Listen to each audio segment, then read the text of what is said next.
Real shit, man. Y'all need to stop. Man, y'all need to stop this Canelo shit, dog.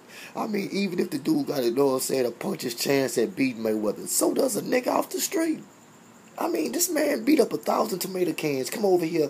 I think the two biggest names on his motherfucking record was Mosley and Trout. I mean, god damn, man, that qualifies this man to be the next great, man. I mean, come on, man. You got people putting in work out here, bro. Ain't nobody getting them type of accolades, my nigga.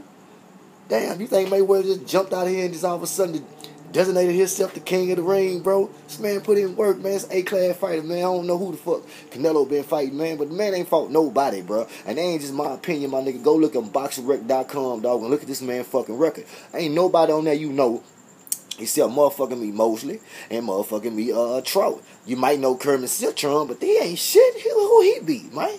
say, man. I love to talk boxing. I love to talk any kind of intelligent conversation when it comes to this fight game, man. But that dumb shit, man, it just sounds like a whole bunch of shit these motherfuckers want to say just to see this man lose, man. Y'all sound like a bunch of haters, man. Even if I ain't like Floyd, man, I look at this man's resume before I go to running my mouth, man. You know, y'all just judging this man on the way talking how flashy he is, how arrogant he is with his paper. Man, fuck all that, man. It got nothing to do with boxing, man. Nothing.